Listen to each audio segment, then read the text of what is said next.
प्रिय भक्तों, अगर आप भी चाहते हैं कि आप शनि देव की कुदृष्टि से बचे रहें और आपको शनि देव की सिर्फ आशीर्वाद और असीम कृपा ही प्राप्त हो, तो आप इस महामंत्र का जाप अवश्य करें। इस मंत्र के नियमित 108 बार जाप करने से नकारात्मक ऊर्जा और बुरी शक्तियां समाप्त होती हैं। काला जादू, टोना टोटका और तंत्र बाधा, काला जादू, टोना टोटका और तंत्र बाधा का नाश होता है। व्यक्ति का तेज और आत्मविश्वास बढ़ता है और साथ ही शनि देव की कृपा से उसे अथाह धन की प्राप्ति होती है। इसलिए प्यारे भक्तों, आप इस महामंत्र का जाप अवश्य करें। जिस भी भक्त ने आज तक इस महामंत्र का जाप किया है, उसे सिर्फ शनि देव की असीम कृपा ही प्राप्त हुई है। इसलिए प्यारे भक्तों, आप इस महामंत्र का जाप अवश्य करें। यह मंत्र बहुत ही शक्तिशाली और प्रबल मंत्र है।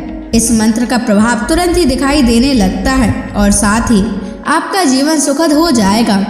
अगर आप शनि देव का आशीर्वाद प्राप्त करना चाहते हैं तो इस वीडियो को लाइक और चैनल को सब्सक्राइब जरूर कर दीजिए और कमेंट बॉक्स में जय शनि महाराज अवश्य लिख दीजिए। तो चलिए भक्तों, मंत्र का जाप करना प्रारंभ करते हैं। ओम ह्रीं सन शनैश्चराय सर्वदोष निवारणाय स्वाहा। ओम ह्रीं सन शनैश्चराय सर्वदोष निवारणाय स्वाहा। ओम ह्रीं सन शनैश्चराय सर्वदोष निवारणाय स्वाहा। ओम ह्रीं सन शनैश्चराय सर्वदोष निवारणाय स्वाहा। ओम ह्रीं सन शनैश्चराय सर्वदोष निवारणाय स्वाहा। ओम ह्रीं सन शनैश्चराय सर्वदोष निवारणाय स्वाहा। ओम ह्रीं सन शनैश्चराय सर्वदोष निवारणाय स्वाहा। ओम ह्रीं सन शनैश्चराय सर्वदोष निवारणाय स्वाहा। ओम ह्रीं सन शनैश्चराय सर्वदोष निवारणाय स्वाहा।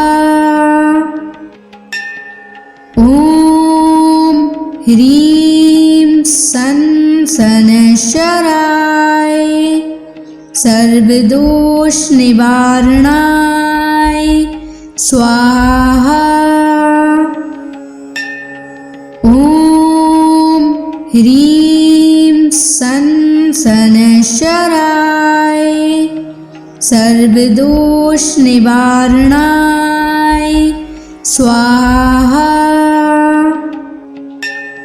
ओम ह्रीं सन शनैश्चराय सर्वदोष निवारणाय स्वाहा। ओम ह्रीं सन शनैश्चराय सर्वदोष निवारणाय स्वाहा। ओम ह्रीं सन शनैश्चराय सर्वदोष निवारणाय स्वाहा। ॐ ह्रीं सन् शनैश्चराय सर्वदोषनिवारणाय स्वाहा। ॐ ह्रीं सन् शनैश्चराय सर्वदोषनिवारणाय स्वाहा। ॐ ह्रीं सन् शनैश्चराय सर्वदोषनिवारणाय स्वाहा। ॐ ह्रीं सन् शनैश्चराय सर्वदोषनिवारणाय स्वाहा। ॐ ह्रीं सन् शनैश्चराय सर्वदोषनिवारणाय स्वाहा। ॐ ह्रीं सन् शनैश्चराय सर्वदोषनिवारणाय स्वाहा। ॐ ह्रीं सन् शनैश्चराय सर्वदोषनिवारणाय स्वाहा। ॐ ह्रीं सन् शनैश्चराय सर्वदोषनिवारणाय स्वाहा। ॐ ह्रीं सन् शनैश्चराय सर्वदोषनिवारणाय स्वाहा। ॐ ह्रीं सन् शनैश्चराय सर्वदोषनिवारणाय स्वाहा। ॐ ह्रीं सन् शनैश्चराय सर्वदोषनिवारणाय स्वाहा। ॐ ह्रीं सन् शनैश्चराय सर्वदोषनिवारणाय स्वाहा। ॐ ह्रीं सन् शनैश्चराय सर्वदोषनिवारणाय स्वाहा। ॐ ह्रीं सन् शनैश्चराय सर्वदोषनिवारणाय स्वाहा। ॐ ह्रीं सन् शनैश्चराय सर्वदोषनिवारणाय स्वाहा। ॐ ह्रीं सन् शनैश्चराय सर्वदोषनिवारणाय स्वाहा। ॐ ह्रीं सन् शनैश्चराय सर्वदोषनिवारणाय स्वाहा। ॐ ह्रीं सन् शनैश्चराय सर्वदोषनिवारणाय स्वाहा। ॐ ह्रीं सन् सनशराय सर्वदोष निवारणाय स्वाहा। ॐ ह्रीं सनशराय सर्वदोष निवारणाय स्वाहा। ॐ ह्रीं सनशराय सर्वदोष निवारणाय स्वाहा। ॐ ह्रीं सनशराय सर्वदोष निवारणाय स्वाहा। ॐ ह्रीं सनशराय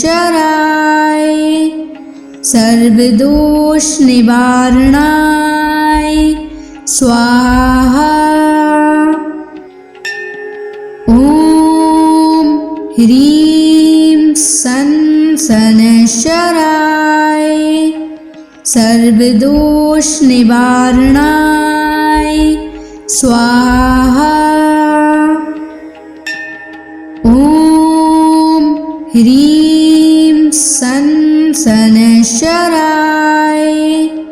सर्वदोष निवारणाय स्वाहा। ॐ ह्रीं सनशराय सर्वदोष निवारणाय स्वाहा। ॐ ह्रीं सनशराय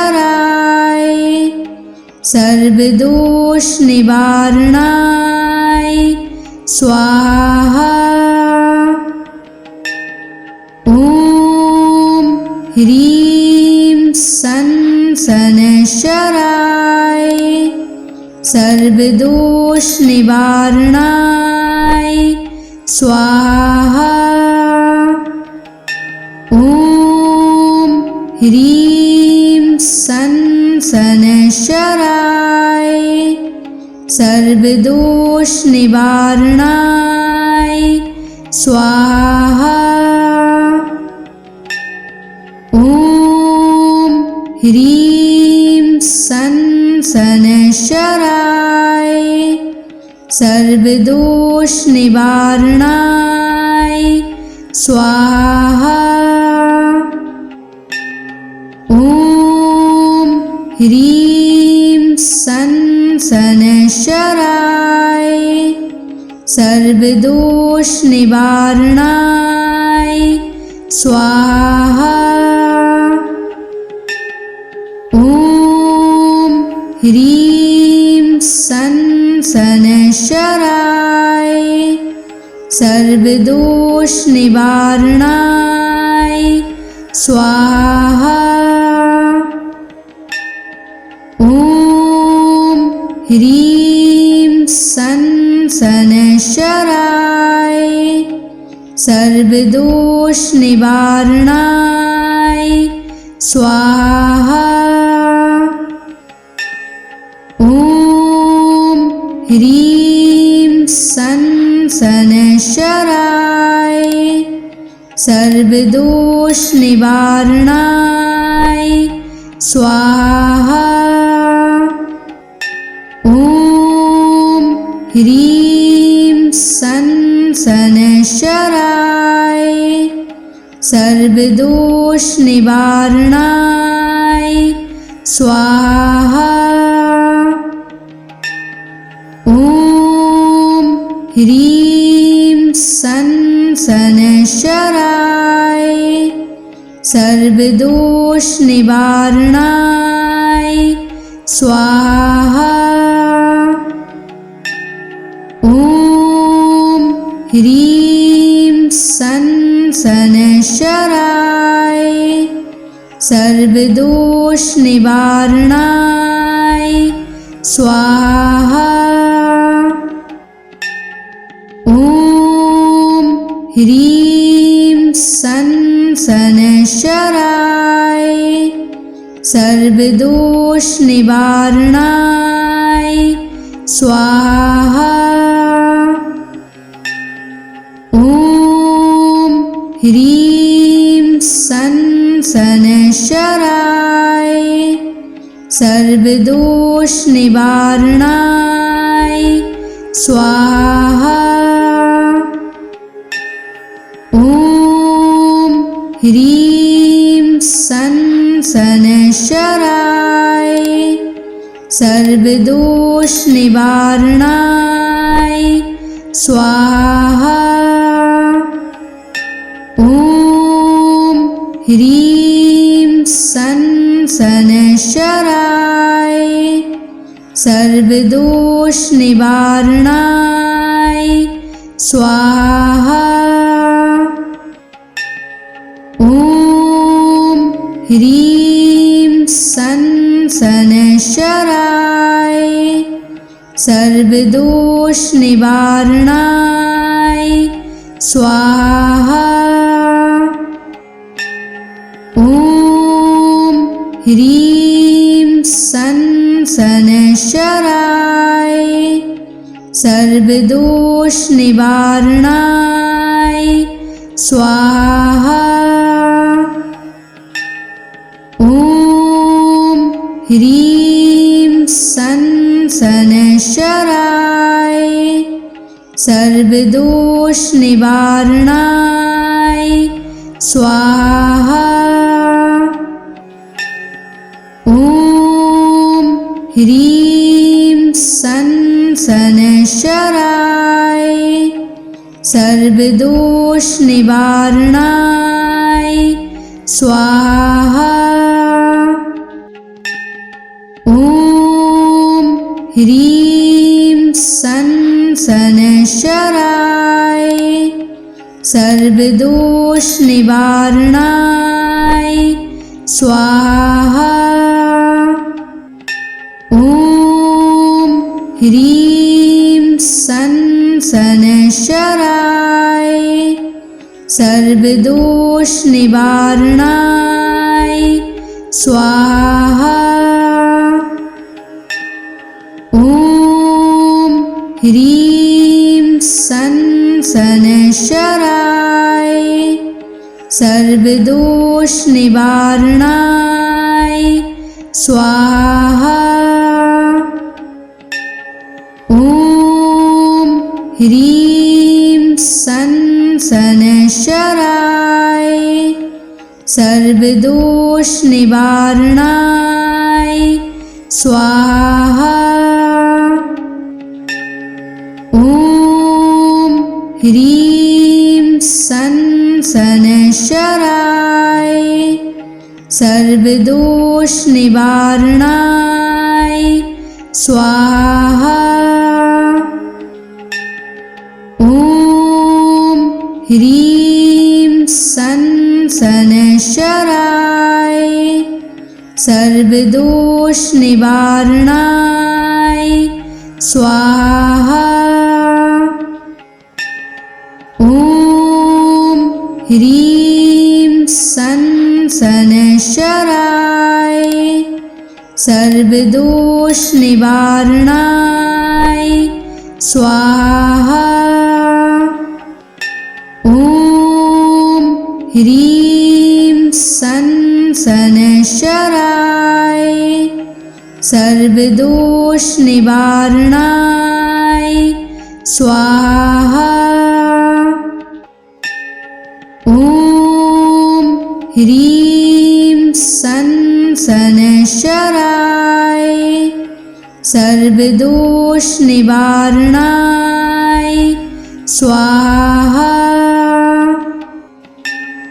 ॐ ह्रीं सन शनैश्चराय सर्वदोष निवारणाय स्वाहा। ॐ ह्रीं सन शनैश्चराय सर्वदोष निवारणाय स्वाहा। ॐ ह्रीं सन् शनैश्चराय सर्वदोषनिवारणाय स्वाहा। ॐ ह्रीं सन् शनैश्चराय सर्वदोषनिवारणाय स्वाहा। ॐ ह्रीं सन् शनैश्चराय सर्वदोषनिवारणाय स्वाहा। ॐ ह्रीं सन् शनैश्चराय सर्वदोषनिवारणाय स्वाहा। ॐ ह्रीं सन् शनैश्चराय सर्वदोषनिवारणाय स्वाहा। ॐ ह्रीं सन् शनैश्चराय सर्वदोषनिवारणाय स्वाहा। ॐ ह्रीं सन् शनैश्चराय सर्वदोषनिवारणाय स्वाहा। ॐ ह्रीं सन् शनैश्चराय सर्वदोषनिवारणाय स्वाहा। ॐ ह्रीं सन् शनैश्चराय सर्वदोषनिवारणाय स्वाहा। ॐ ह्रीं सन् शनैश्चराय सर्वदोषनिवारणाय स्वाहा। ॐ ह्रीं सन् शनैश्चराय सर्वदोषनिवारणाय स्वाहा। ॐ ह्रीं सन् शनैश्चराय सर्वदोषनिवारणाय स्वाहा।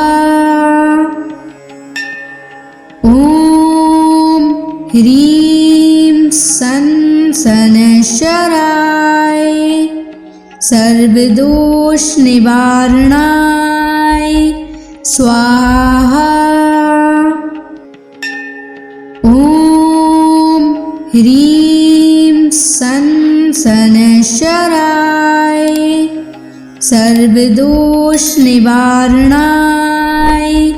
स्वाहा। ॐ ह्रीं सन् शनैश्चराय सर्वदोषनिवारणाय स्वाहा। ॐ ह्रीं सन् शनैश्चराय सर्वदोषनिवारणाय स्वाहा।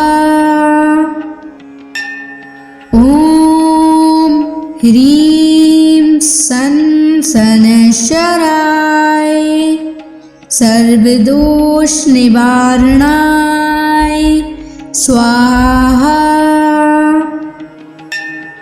ॐ ह्रीं सन् शनैश्चराय सर्वदोषनिवारणाय स्वाहा। ॐ ह्रीं सन् शनैश्चराय सर्वदोष निवारणाय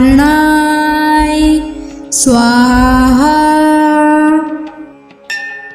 ॐ ह्रीं सं शनैश्चराय सर्वदोष निवारणाय स्वाहा।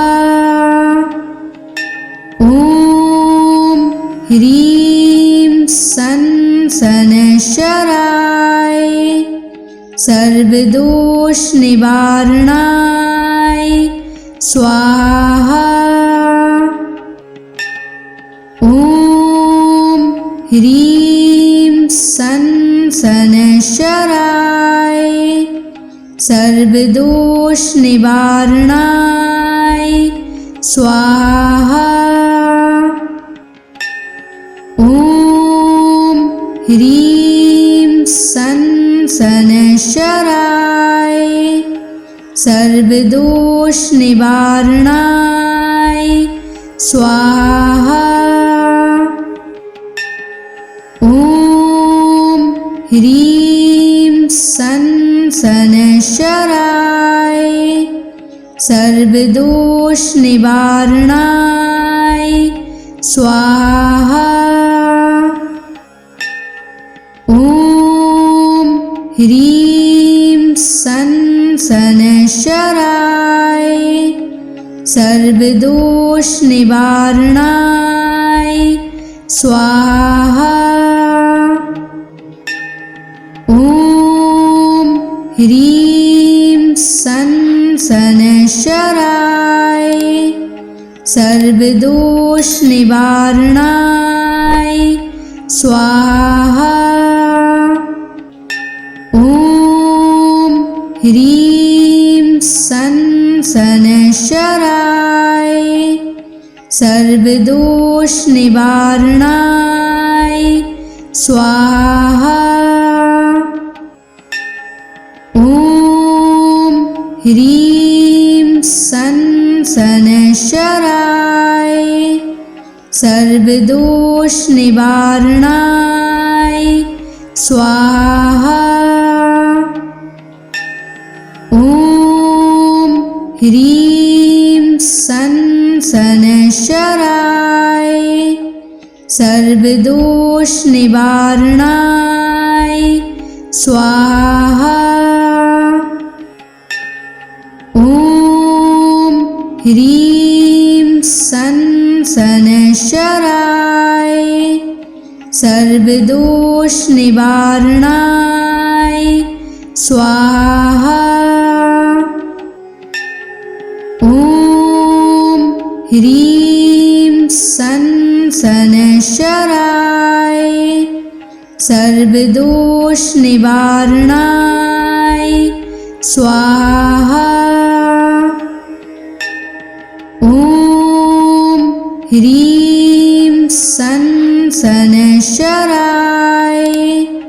सर्वदोष निवारणाय स्वाहा। ॐ ह्रीं सं शनैश्चराय सर्वदोष निवारणाय स्वाहा। ॐ ह्रीं सं शनैश्चराय सर्वदोष निवारणाय स्वाहा। ॐ ह्रीं सं शनैश्चराय सर्वदोष निवारणाय स्वाहा। ॐ ह्रीं सं शनैश्चराय सर्वदोष निवारणाय स्वाहा। ॐ ह्रीं सं शनैश्चराय सर्वदोष निवारणाय स्वाहा। ॐ ह्रीं सन शनैश्चराय सर्वदोष निवारणाय स्वाहा। ॐ ह्रीं सन शनैश्चराय सर्वदोष निवारणाय स्वाहा। ॐ ह्रीं सन शनैश्चराय सर्वदोष निवारणाय स्वाहा। ॐ ह्रीं सन शनैश्चराय सर्वदोष निवारणाय स्वाहा। ॐ ह्रीं सन शनैश्चराय सर्वदोष निवारणाय स्वाहा। ॐ ह्रीं सन शनैश्चराय सर्वदोष निवारणाय स्वाहा। ॐ ह्रीं सन शनैश्चराय सर्वदोष निवारणाय स्वाहा। ॐ ह्रीं सन शनैश्चराय सर्वदोष निवारणाय स्वाहा। ॐ ह्रीं सन शनैश्चराय सर्वदोष निवारणाय स्वाहा। ॐ ह्रीं सन शनैश्चराय सर्वदोष निवारणाय स्वाहा। ॐ ह्रीं सन शनैश्चराय सर्वदोष निवारणाय स्वाहा।